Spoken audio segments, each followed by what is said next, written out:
March 31st, 1980. Susan Burns, wife, mother, working woman, joined her morning carpool. At 7 a.m., halfway to work, in the middle of rush hour traffic, Susan Burns' life was interrupted forever. A tire falls from a truck, bounces, bounces again, and through the window of her car. Susan never knew what hit her. There are no disabled people, only people who have a disability, people whose lives have been interrupted. This is the story of their courage and of the employers who saw the potential of the person. After the pneumonia, the constant battle for my life, I woke up and I realized, hey, I can't move my arms, I can't move my legs. And I said, it's a dream, I'll wake up.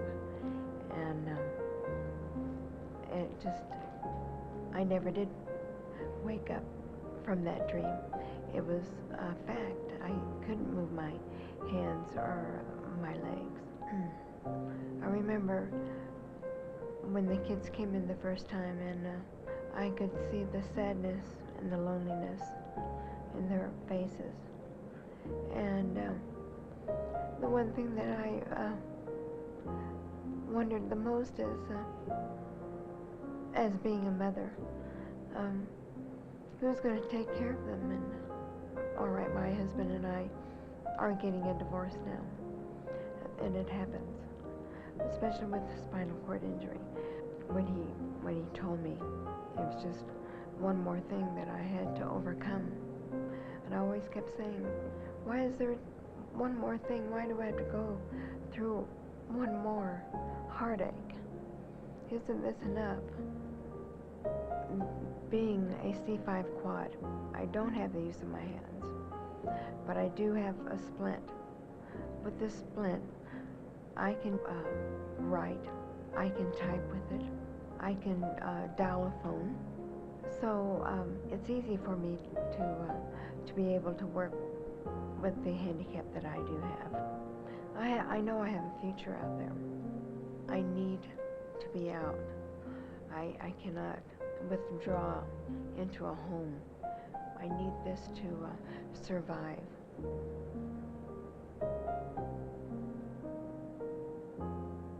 We are interrupted unexpectedly, in the middle of the night, driving to work, playing tennis at the moment of birth. Cancer, blindness, a world of silence, accident, epilepsy, wheelchairs, and crutches. They indiscriminately interrupt us.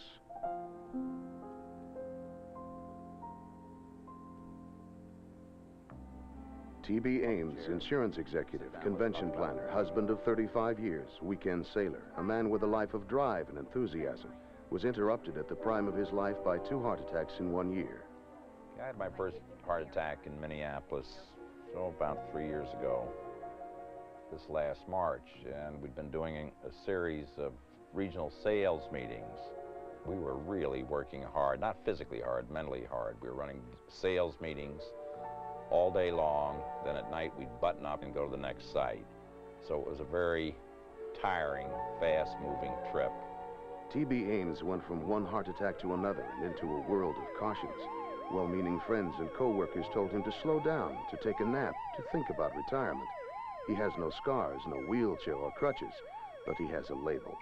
T.B. Ames has a hidden disability. Now, the hardest thing in the recuperation period is getting your head screwed on, wondering where do we go from here and what do we do next? Am I going to be capable of continuing with my job? How's my employer going to react to my infirmity or disability, if you will? My feelings about TB and his handicap have really changed from the time he had the heart attack. I really was concerned that he would not recover from it, that he would not become a productive person, that we might even have to be careful about putting him on a tension, stress job like a regional vice president's, and maybe have to find a different job for him that would fit his limitations.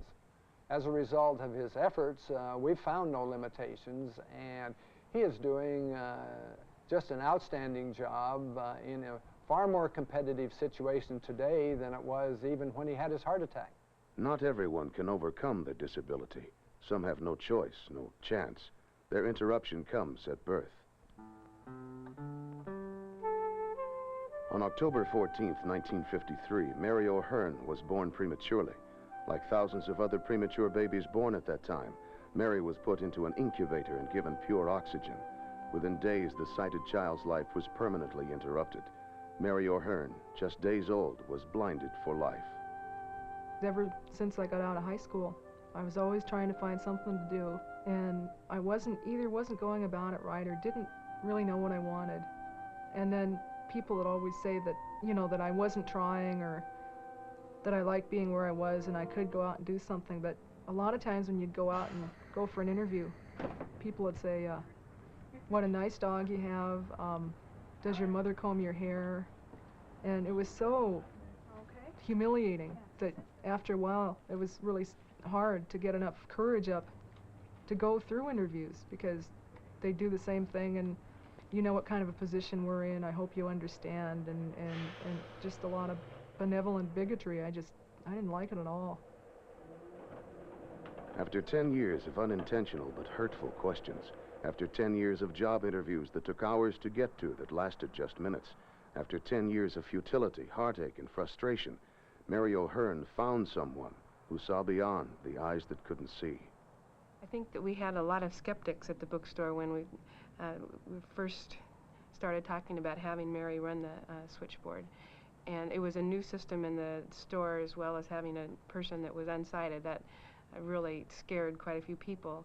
But she's totally changed everyone's minds, I believe, about how well of a job she can do, or any blind person could do on that switchboard. She has a great working relationship with the employees here. She knows just about everyone in the store, and everyone takes a great interest in her and Patsy. She has a light probe that she uses on the switchboard that a sighted person wouldn't use.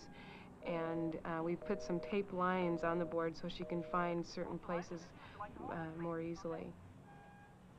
Mary O'Hearn doesn't have time for people who tell her what she can't do. She's too busy to listen. Mary O'Hearn has a job to do.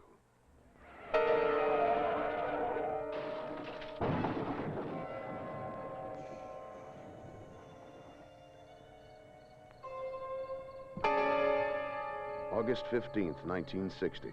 Bill Dickinson was 16 years old, a junior in high school. While returning a car from Montana, he was blinded by the lights of an oncoming car, lost control, rolled over, and was pinned in the wreckage. Hours later, he was found. In an instant, on a dark highway, a normal teenager becomes a quadriplegic. The headlights that interrupted Bill Dickinson's life leave him living today in a nursing home, amid the smells and sounds of the senile.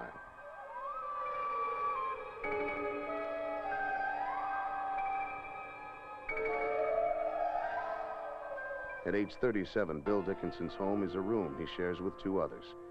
After 20 years of therapy, 20 years of waiting and hoping, Bill was finally able to go to college and begin looking for his first job.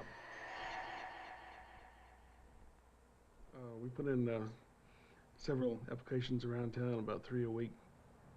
So I got the interview with Safeco, filled the application out there, a couple other banks downtown, and while I was doing that, they mentioned that Rainier Bank was interested in hiring a handicapped person. And I went out and interviewed with them, and they called up and gave me a job offer.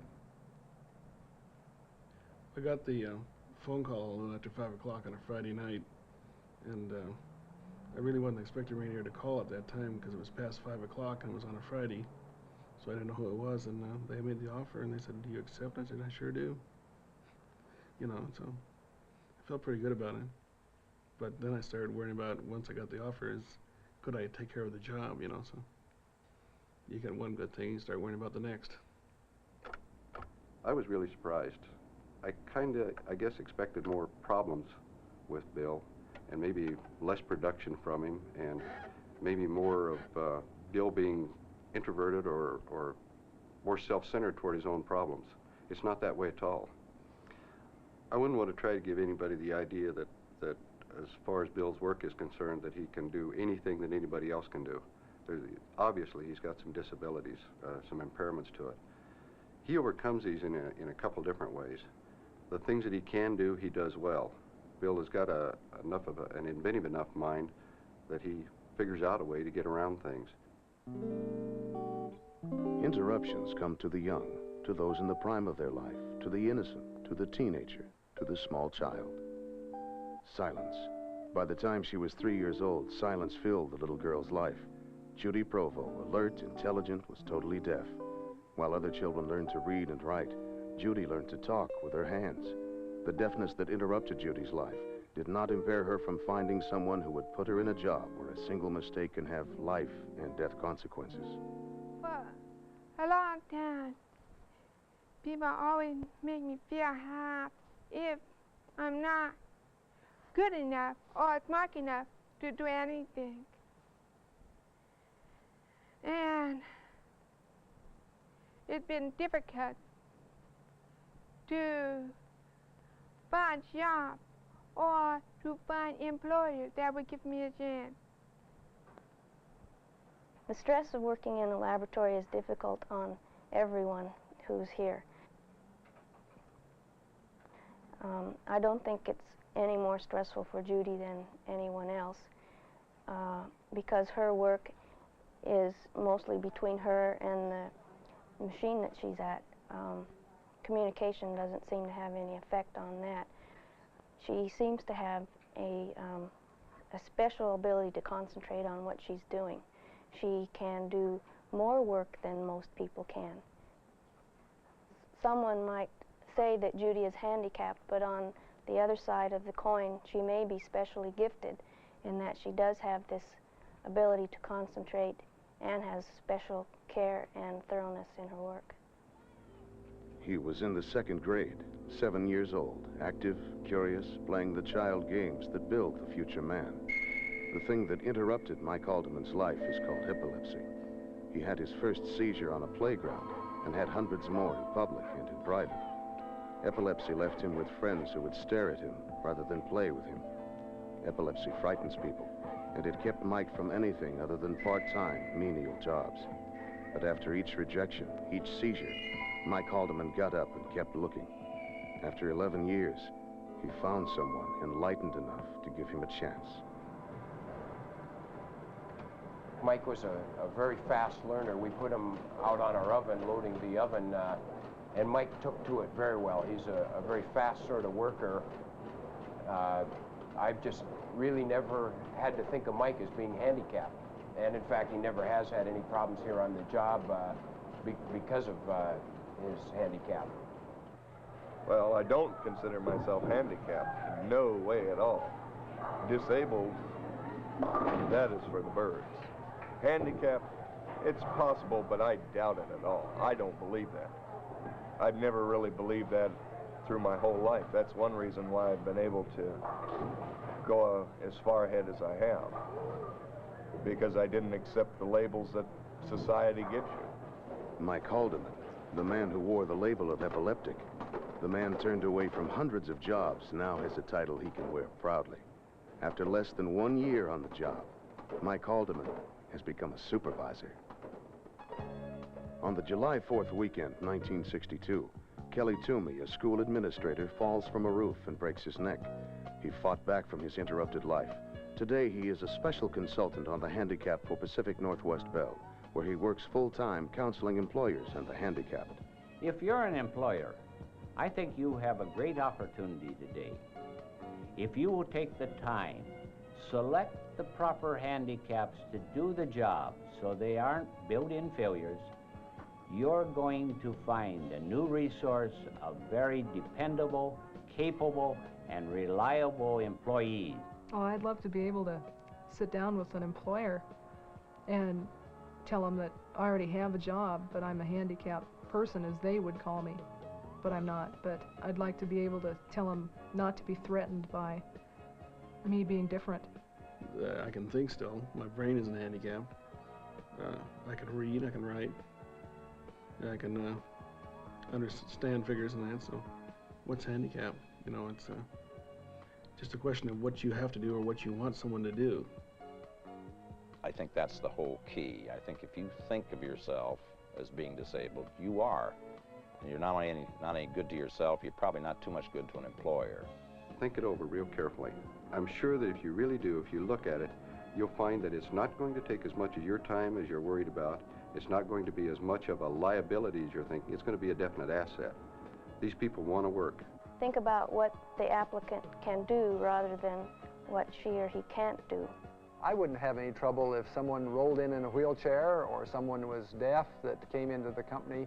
If we could find a job that they could do with a reasonable amount of training, we would put them on that job. Don't prejudge the situation. It's amazing what a person can do when they want to do a job, and it doesn't hurt to try, to give it a try.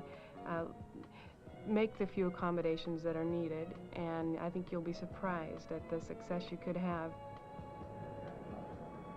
I know I can provide some of the things my kids need, and I want to have that chance. I can do it. I know I can do it.